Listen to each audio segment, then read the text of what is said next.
There's been talk that Premier Daniel Smith intends to strengthen Alberta's Bill of Rights this fall. The bill that passed back in 1972 predates the Charter of Rights and Freedoms. Now, there's a group within the UCP caucus who would like to see the rights of Albertans expanded to include protections for those who are unvaccinated, gun rights, freedom from excessive taxation, and the right to use sufficient force to protect property. Now, to chat about this in more detail is our legislative reporter and the Alberta correspondent for the National Post, Tyler Dawson, who joins us once again from Edmonton. Tyler, some changes would fulfill campaign promises by Premier Smith, but the alteration of an Alberta constitutional document would pose some serious political challenges as well? Yeah, I think that's fair to say. It's a weird situation, right? Because we have the Bill of Rights, which, as you said, is from 1972, and then we have the Charter from 1982, and the Charter really supersedes sort of all these other things. I believe BC has sort of a written constitution, but it's just sort of a little bit of uncharted territory in some ways.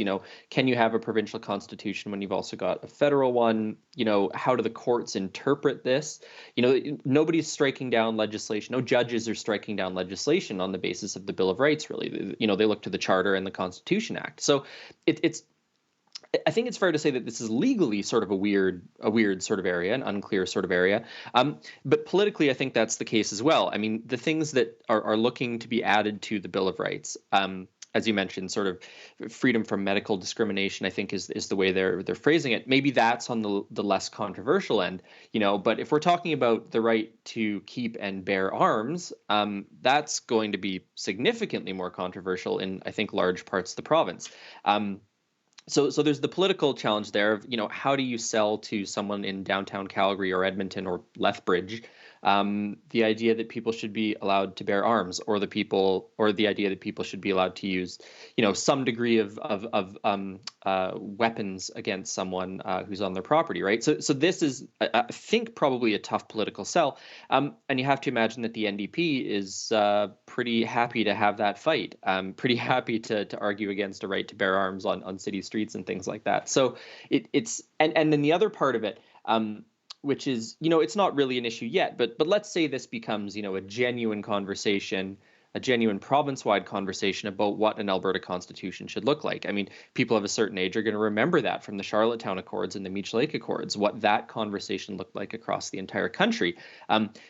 What degree of similar intensity would need to be had in Alberta to have that conversation? Is this something that a group of people within the United Conservative Party can push for, that the United Conservative Party can create legislation or update legislation based off of, or is there going to need to be some sort of province-wide, society-wide discussion on what an Alberta constitution ought to look like? That's not a question I think that has been answered yet, or maybe even considered, but I think certainly is a relevant one. If the NDP were in power, right, and said, "Oh, we're going to update the Bill of Rights with a bunch of progressive ideas," you'd have to think that the United Conservatives wouldn't be totally chuffed about that idea, and a lot of conservative-leaning Albertans wouldn't either. So I do think it's a really interesting question. Of course, should there be different rights, more rights, better protections for XYZ in Alberta? But what does that conversation look like? So it's going to be really interesting. I'm fascinated by this, I think. Absolutely, yeah. Let's see how it all shakes down. Now, Premier Daniel Smith has a leadership review coming up at the next UCP convention, Tyler. Now, you say there's been some frustration from more of her right-leaning base that she's not pushed hard enough on some of the COVID-era questions. Can you explain? Yeah, well, I mean, she was sort of pushed into the premier's chair, or lifted into the premier's chair, by people who are really dissatisfied with the sort of COVID era of Alberta politics. The vaccine mandates, the way the Coots border blockades were handled, the charges, the public health charges that were laid against, various pastors and business owners and so on and so forth. And Smith ended up having to back off some of the promises that she made to those people, quite early on in her tenure. She promised, for example, some amnesty from COVID charges, which was something she couldn't really do because a lot of that, rests with the Crown and not politicians and things like that. So there is, I think, a little bit of frustration that she has moved towards the middle, shall we say, on a lot of the issues that a lot of the people who really supported her care about. Now, does that materialize in a really close vote at the convention in November? I don't really think so. And I think, as I was talking about with Jeanette the other week, You also don't see sort of disunity within her caucus, which you did see with Jason Kenney. We're mainly talking about some sort of grassroots frustration about some of the things that have been done. Another good example is the income tax cut that was promised and then didn't materialize in this year's budget. So I do think there's some dissatisfaction, probably among some different factions of the party's base. But, in some of the things that we're talking about right now, the Bill of Rights stuff, for example, this I think is a fairly clear sort of cookie to some of her longer term supporters who she's going to want on her side coming into the leadership review. But it's safe to say that Danielle Smith will receive more than 50+1 when it comes to her leadership review. I certainly think so. It'll be a very busy weekend for those of us in the media if that doesn't happen, that's for sure. Yeah.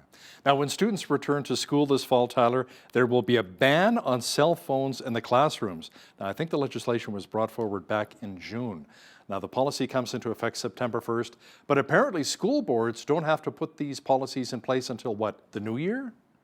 Yeah, it's a bit of an odd situation. I know I say that a lot, but it's such a good way to describe what's happening in politics sometimes. So the school boards have until basically the new year to develop their own sort of take on that policy, what that sort of enforcement or rules might sort of look like. So, I think some of the bigger school boards have got those policies in place already.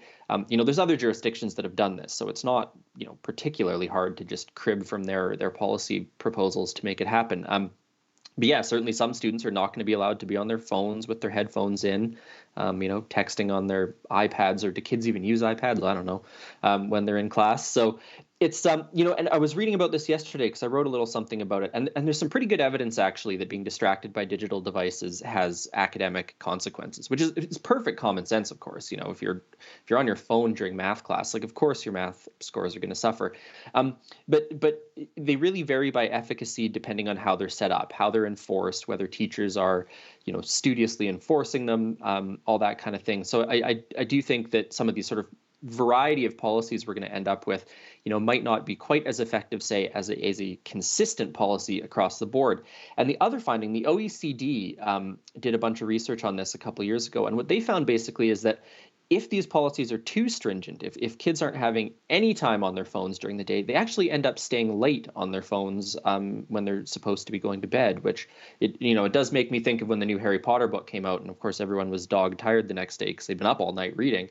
So there's a little bit of parenting, I think, that needs to come along with this to make sure that it all kind of works out. It's not just those school hours on the phone that make a difference here.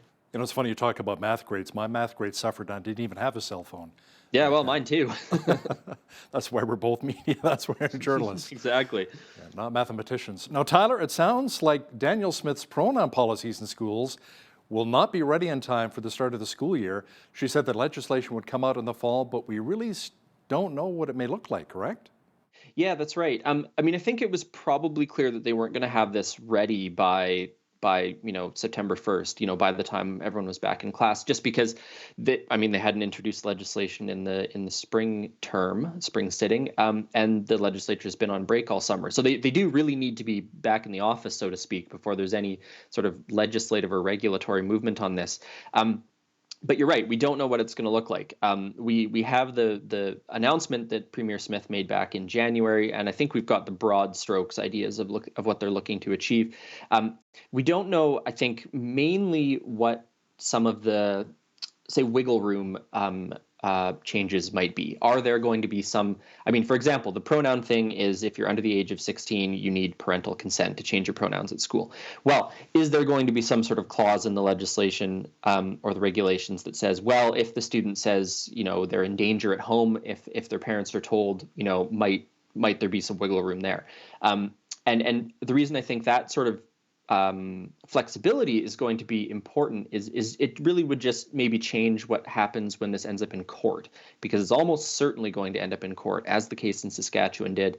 And that, of course, raises the question of whether or not the notwithstanding clause will end up being used. So we just don't know the specifics. We know the broad strokes. We don't know the specifics. And of course, this is going to be wildly controversial when it happens, regardless of what is actually what those policies end up looking like. Tyler, the state of Alberta's healthcare system has been the subject of a lot of consternation over the past few years, including the recent story of a man who died during an 11-week wait to see an oncologist for his cancer. Now, in British Columbia, meanwhile, Health Minister Adrian Dix said his province is, quote, crushing Alberta when it comes to recruiting and retaining new nurses, adding, what, 6,000 to the province last year alone? Yeah, and I think Alberta's numbers are more like 4,000 since 2019 or something like that. There's a pretty significant disparity between the number of medical professionals that BC is attracting and the number that Alberta's attracting. BC, for example, has also overhauled their sort of physician billing and payment structure. One of the Alberta advantages for a long time is that if you're a doctor, you could simply make more money in Alberta. The sort of fee schedule was better, and that balance of power is starting to shift. And I think there's also there's a cultural component to this too. The tearing up of the agreement between doctors and the Alberta governments really created some hurt feelings over the last few years, and the COVID era and all of that. So, but the juxtaposition really just goes to show that it's not competing against itself for medical professionals. It's competing against the other provinces in Canada, and given that shortages of doctors, shortages of nurses are one of sort of the key and crucial problems facing the Alberta healthcare system, and frankly the Alberta or the healthcare system in every other province, this competition is important, and the Alberta government, I think, probably is looking at this, but certainly, this is part of the discussion. If we are struggling to retain doctors and they're all going to BC, well, should we try and one up BC in some way? So I think this is something we're going to keep hearing about, especially as the reorganization of Alberta Health Services and all that continues. But it's just an interesting bit of hard data on the sort of hungry hippos of nurse and doctor retention. That's a nice flashback. Thank you for that. We've all seen the devastating images of the wildfire which wiped out around 30% of the town of Jasper. Residents are being allowed to return home, or for some, sadly, returning home to rubble. Now, tourists are not yet allowed back into Jasper. So, Tyler, what's next? We're doing the rebuild now? Yeah, well, it's presumably going to be a fairly long road to the rebuild. I think the rebuild for Slave Lake and for Fort McMurray were long roads, and one of the complicating factors in Jasper, of course, is the sort of multi-jurisdictional nature of Jasper. The federal government is involved because it's in a national park. There is a municipal government that has some powers. And then there's the provincial government as well. So I hope it's clear to the people who are behind the scenes working on this stuff whose responsibility is what and how this is all going to shake out. Because I do think it's going to end up being a bit of a political issue for the Alberta government.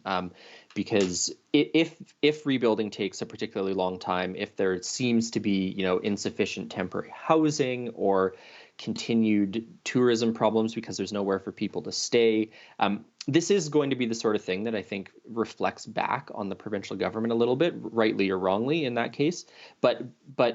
So yeah, the next step really is looking at what that rebuilding looks like, clearing out the stuff that used to be there, lots of insurance claims, obviously, and then the rebuilding starts. But because there's so many governments involved in some way, I do think it's going to become a little bit of a political hazard, shall we say, for the Alberta government, because Albertans, they feel strongly about Jasper and feel strongly about the national parks, and so if there's the sense that this isn't going fast enough, if it isn't happening in the way that people in Jasper want, I do think there's some political risk there for the Alberta government, and frankly probably for the federal government as well. Harvest season has begun. In many parts of the province, the harvest has been actually better than previous years. And there were a lot of concerns, like you and I talked about this before, that the dry winter we had last winter would have a negative impact on crops. But thanks to some spring and summer rains, some farmers have enjoyed a pretty good growing season. Yeah, it seems to have been not bad. I think about 25% better yields, sort of on average across the board, is what the Alberta government's saying at this point. As you say, there were lots of rains in the spring, which really helped for seeding and early season farming. But then it was a very hot, dry summer in parts of the province for good chunks of the last couple months. So yeah, harvests are looking better. To go back to the math thing, this is a bit of a math problem. Better than average, but of course the average has gone down in the last few years because there's been so many bad harvests. So it's better than average, but that average has slid over the last 5 or so years as well. But either way, I think for the province's farmers, this is sort of unambiguous good news, and hopefully a sign that this sort of long-term drought situation that we're in is maybe slowly improving. Absolutely. He's our legislative reporter and the Alberta correspondent for the National Post. Tyler Dawson, thanks so much for joining us today from Edmonton. Thanks for having me, Hal.